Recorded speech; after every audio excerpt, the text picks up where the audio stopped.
반갑습니다. 여러분의 계좌를 빛나게 해줄 광쌤입니다. 9월 마지막 증시 마감을 했습니다. 마지막 증시 마감을 했기 때문에 이번 주 증시 흐름 그리고 다음 달 어떻게 될 것인가 이런 것들을 좀 얘기 드려보려고 합니다. 한국은행이 이제 더블 빅스텝을 얘기하고 나오고 있죠. 지금 이슈가 되고 있습니다. 더블 빅스텝, 그러니까 빅스텝이 0.5%인데 0.5% 기준금리를 두 번 하겠다. 라는 이슈가 나오면서 증시는 또 출렁이고 있습니다. 그리고 원달러 환율은 1440원을 돌파를 했죠. 원달러 환율부터 보면은 지난주에 1409원? 19원? 뭐 이 정도까지 올라갔었는데 지금 한 주 만에 또 그러니까 42원까지 올라왔죠. 42원. 뭐 한 주 만에 30원, 40원씩 뛰는 지금 미친 환율입니다. 환율이 너무 미쳤죠. 계속해서 환율은 이게 지금 제목이 계속 몇 주간 고정이 되죠. 원달러 환율이 연내 신고가를 또 경신을 하고 있어요. 그리고 1440원이 넘어간 거는 또 2009년 3월 16일 이후에 처음입니다.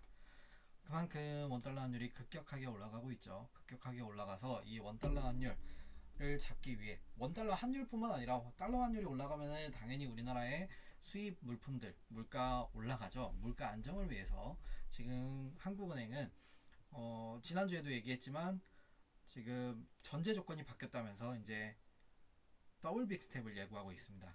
더블 빅스텝에 대해서는 또 얘기해 드리겠습니다.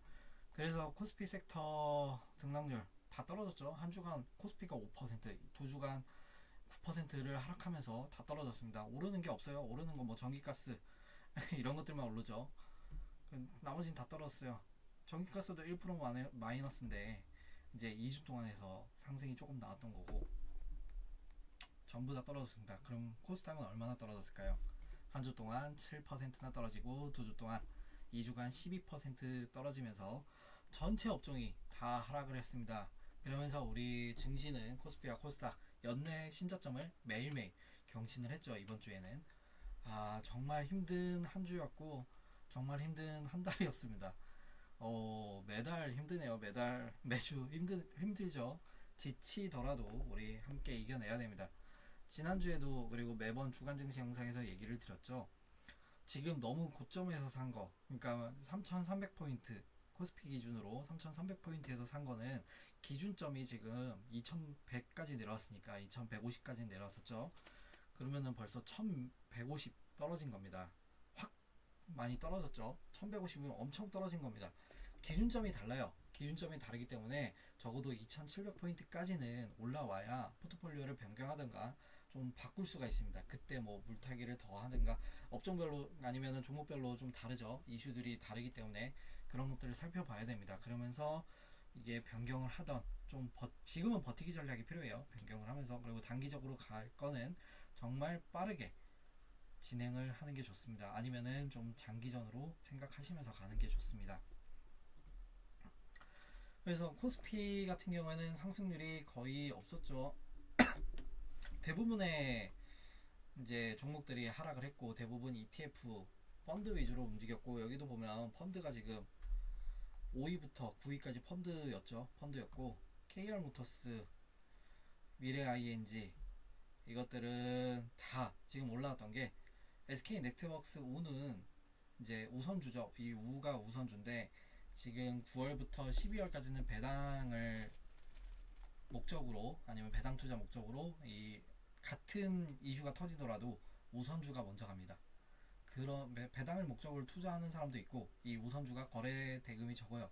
거래량 오늘 이게 이제 정말 적죠. 15,000주 그리고 29% 상승을 했죠.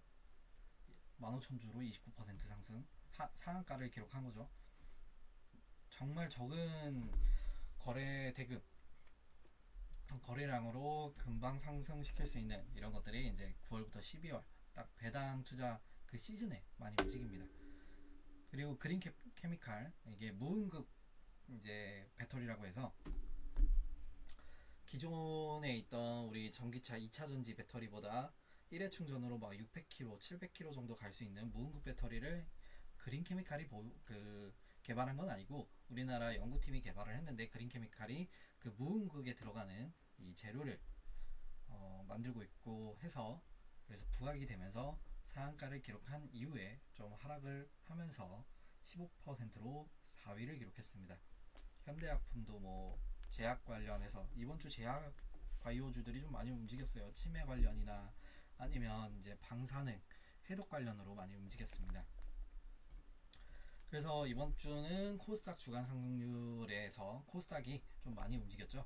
코리아 SE 그리고 이노시스였나? 리튬 뭐 추출하는 그게 있어가지고 기술들이 있어서 상승이 났습니다. 코리아 SE는 지금 태풍 때부터 계속 올라오죠. 이번 한 주 동안에도 61% 상승을 보였고, 세종메디칼은 카나리아 바이오가 이제 최대 주주고, 카나리아 바이오는 난소암 치료제, 오레고 봄합, 임상 3상에 대한 부분이 이제 승인. 그러니까 임상 3상이 아니라 정확하게는 이제 3상에 관련해서 어떤 평가가 승인이 된 건데, 그거 승인 기대감으로 또 상승들이 나오면서 세종메디칼은 인수에 대한 부분도 있어요. 최대 주주 인수, 그 지분 인수 양수하겠다고 해서 양수 양도 체결이 한 적이 있어가지고 그 부분으로 인해서 세종메디칼이 좀 더 큰 상승이 나왔고, 카나리아 바이오가 그 다음으로 상승이 나왔고, 파메신 이제 칼티라고 해서 지금 몇 주째 칼티라고 명약항암제에 대한 얘기를 하고 있죠. 40% 상승이 나왔습니다.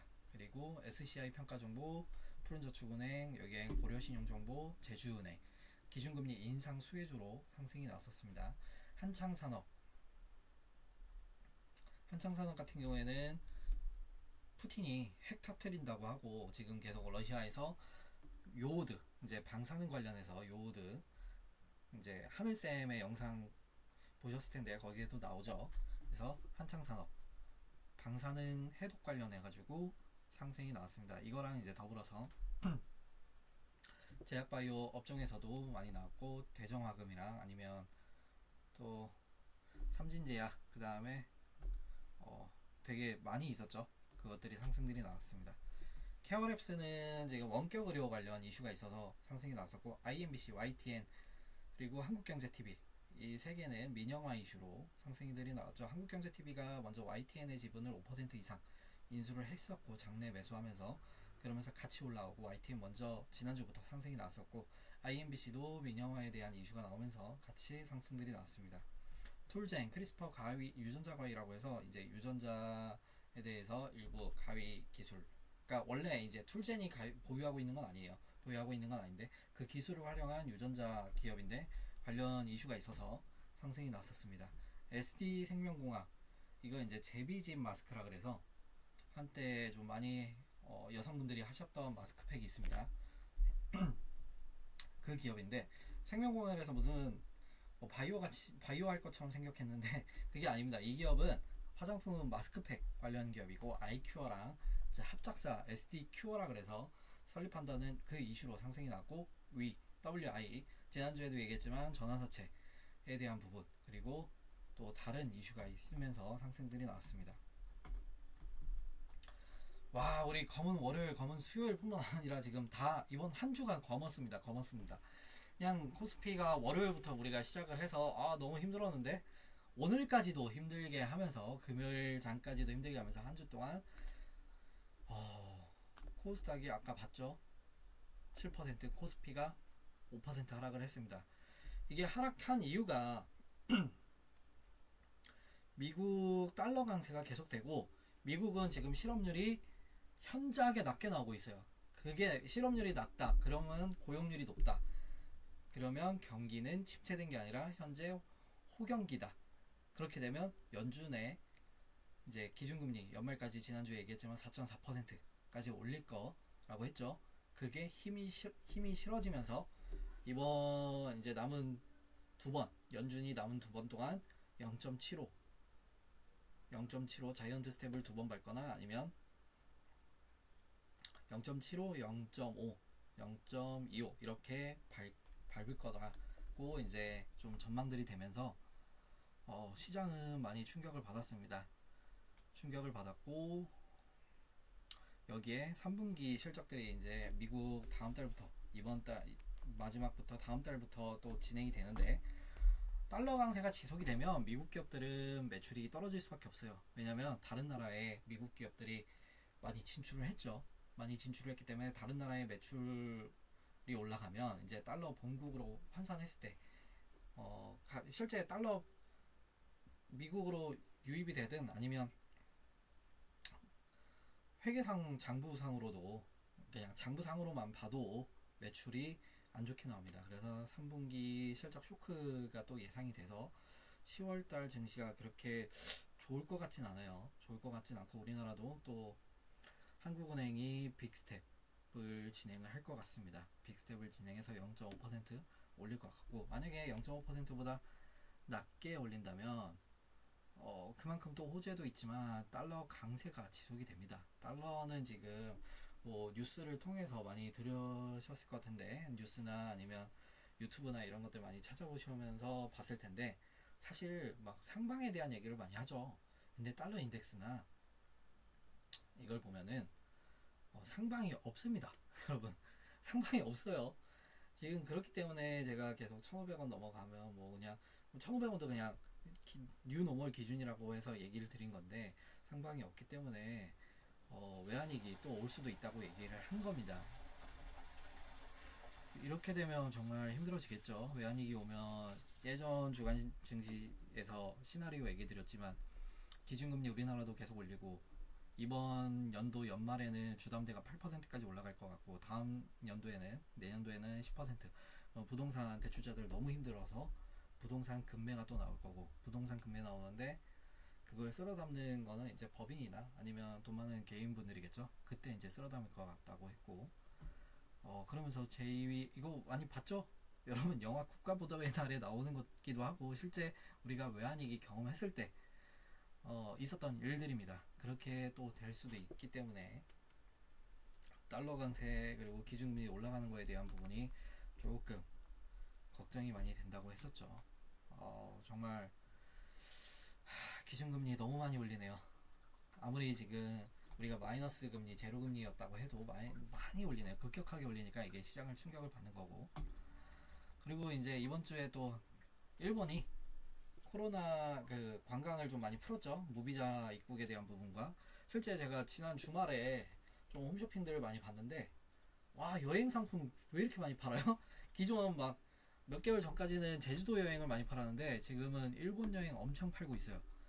그만큼 관광업계에서는 일본 쪽, 그리고 실제로 막 일본 여행 가려고 많이 살펴보신다고 하시는데, 뭐 항공권이나 호텔값 너무 많이 올랐다고 하고, 여기에 이제 중국에서는 특히 마카오에서는 카지노 관련 해가지고 좀 규제들을 푼다고 하니까 이번 한 주 동안 여행주들 그리고 면세점, 카지노 관련주들 이렇게 올랐습니다. 그러니까 다시 리오프닝에 대한 부분이 스물스물 올라오는데, 지금 변이 바이러스, 역대급 변이 바이러스라고 해서 인도랑 또 어디에 지금 번지고 있죠. 확산이 되고 있습니다.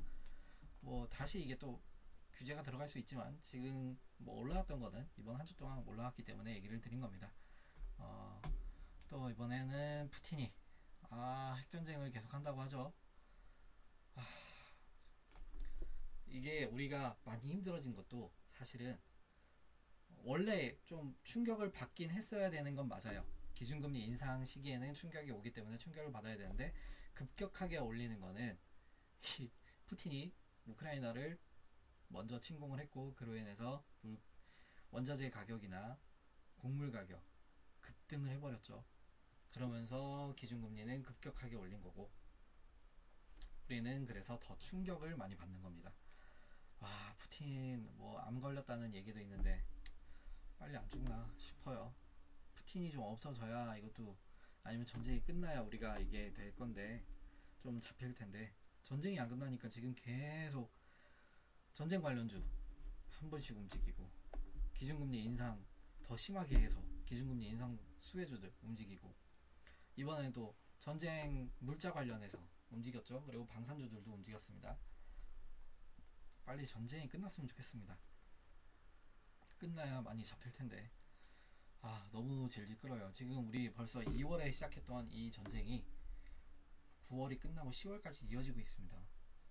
거의 뭐 이대로 몇 개월만 더 버티면 1년 가까이 전쟁에 대한 리스크가 전 세계가 같이 떠안는 겁니다. 빨리 끝나기를 빌겠습니다. 그리고 한국은행 더블 빅스텝을 한다는 얘기가 많이 나오고 있죠. 한국은행이 더블 빅스텝을 하면 지금 2.5%니까 3.5% 연말까지 맞추고, 미국은 4.4%. 만약에 한다면 우리나라랑 미국이랑 0.9%의 차이는 발생합니다. 0.9%의 차이는 발생하는데, 만약에 한국은행이 더블 빅스텝을 안 하고 0.25% 베이비 스텝 두 번만 한다면 우리나라는 3%로 연말에 끝나고, 미국은 4.4%로 맞춘다면 1.4%. 지난주에도 얘기했는데 외환위기 때가 우리가 최대 격차가 1.5%였습니다. 1.4% 격차를 벌리는 건 사실 한국은행에서도 그리고 우리나라 정부에서도 좀 부담스럽죠. 그렇다고 기준금리를 미국처럼 따라가기에는 부채가 너무 많아서 또 부담스러운 부분도 있습니다. 그래서 더블 빅 스텝이 계속 예견이 되고, 10월에 이제 빅스텝은 확실시 되는 것 같아요. 11월은 어떻게 될지 모르겠지만 10월은 거의 확실시입니다. 기준금리 또 올라가니까 기준금리 수혜주들 우리 계속해서 지금 포트폴리오에 구성을 해가지고 수익을 보죠. 돌아가면서 제주은행, 푸른저축은행, 고려신용정보, SCI 평가정보, 거기에 뭐 리드코프는 더, 이게 원래는 리드코프가 작전주였어요. 옛날에는 여러분들 뉴스 검색해보면 아시겠지만, 저도 그 당시에 주식을 했던 게 아니라서 정말 저도 이제 뭐 교과서적인 부분, 책이나 아니면 뉴스를 통해서 배웠는데 40연상을 갔습니다. 물론 그 당시에 그 상한가는 지금처럼 30% 제한폭이 아니에요. 그런데도 40연상을 가서 100배의 차익을, 최저점에서 시작했으면 최고가 기준으로 100배 차익을 벌 수 있었던 그 종목이 리드코프입니다. 근데 리드코프가 그동안 기준금리 수혜주로 안 움직였다가 이번에 움직였죠. 얘까지 움직이면 이제 거의 다 움직인 겁니다. 이제 돌아가면서 우리는 계속해서 수익을 보고 있고, 또 다음 달에도 분명히 기준금리 수혜주들 움직일 텐데 그 다음 달에도 또 기대해 주셔도 좋습니다. 다음 주 증시는 우리나라가 3일 개천절로 한국은 휴장을 하고요. 중국은 국경절로 이제 한 주 동안 휴장을 합니다. 중국 다 휴장을 하죠. 홍콩은 4일에 휴장을 하고, 그래서 아시아 쪽에는 돈이 좀 거래 대금이 많이 안 들어오는 한 주가 될 것 같습니다. 그래서 다음 주 또 오펙 회담도 있는데, 이 오펙 회담에서 얘네들이 증산을 해준다면 괜찮은데, 지금 상황으로 봐서는 증산에 대한 합의보다는 그냥 감산 아니면 유지, 이 정도일 것 같아요. 그럼 국제유가가 한 번 더 출렁일 수도 있죠. 그리고 여기에 지금 러시아, 독일 그 가스관이 폭발을 했죠. 음모론적인 부분은 이제 러시아가 일부러 터뜨렸다 이런 얘기도 있는데, 그래서 가스값도 계속 이번 한 주 동안 좀 올랐습니다. 그래서 가스 관련주들도 움직였는데, 이 오펙 회담 이후에도 국제유가나 아니면 가스 가격이 움직이면서 관련주들이 또 움직임 나올 것 같습니다. 그리고 우리나라 6일에 외환보유고, 9월에 대한 외환보유고에 대한 발표가 있는데, 우리가 원달러 환율에 대해서 방어를 얼마나 했는지 좀 알 수 있을 것 같아요. 400조 원 정도 있었는데 이게 좀 400조 그대로 유지를 할지 아니면 300조대로 떨어질지 봐야 될 것 같습니다. 그리고 이번 주에 오늘부터죠. 그 증권안정펀드 발동한다는 게 오늘부터인데, 그리고 또 이제 나오는 게 공매도 전면 금지 이런 얘기들이 나오는데, 10월에 만약에 공매도 전면 금지 그리고 증시에 대한 부분이 그 호재가 될 부분이 또 오면은 괜찮을 것 같습니다. 10월도. 다만 이제 우리나라도 0.5%의 기준금리 인상과 또 10월에도 여전히 전쟁 리스크 이런 것들이 있을 것 같아서 존재하니까 10월도 좀 어려운 장은 예상돼요. 그래도 호재가 나온다면 반등장이 기대되기도 하고요. 우리가 늘 얘기했듯이 시황에서 늘 얘기 드렸죠. 한 분기, 두 분기 정도는 좀 쉬어가는 걸 생각하고 장기전을 대비해야 된다 얘기를 드렸습니다. 그리고 9월 한 달 동안 제가 오늘 월봉을 보니까 코스피가 12%, 코스닥이 16% 하락을 했습니다. 12%, 16% 하락했던 게 우리가 1월이었을 겁니다. 또 최대폭, 그러니까 거기에 이제 6월 달이 더 크게 하락을 했었죠. 바뀌었나? 1월과 6월이 바뀌었나? 아무튼 1월, 6월, 9월 이렇게 큰 폭의 하락들이 나오면서 증시는 최저점을 달리고, 삼성전자도 계속 최저예요. 최저를 경신했던 한 주입니다. 지금 이번 한 주 동안이 52주 최저가, 신저가 종목들이 1000개가 넘게 나온 한 주였습니다. 이번 달은 좀 많이 힘들었죠.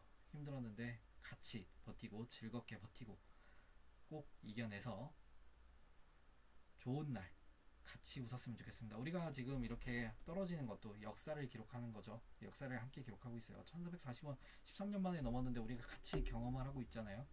역사를, 안 좋은 역사에 대한 부분 함께 해나가고 있는데, 함께 기록하고 있는데 좋은 역사도 함께 기록했으면 좋겠습니다. 다음 달에도, 다음 주도 여러분들에게 잘 이끌어 드리는 우리 야매스쿨이 되겠습니다. 마지막으로 제베아투 외치고 끝내겠습니다. 제베아투!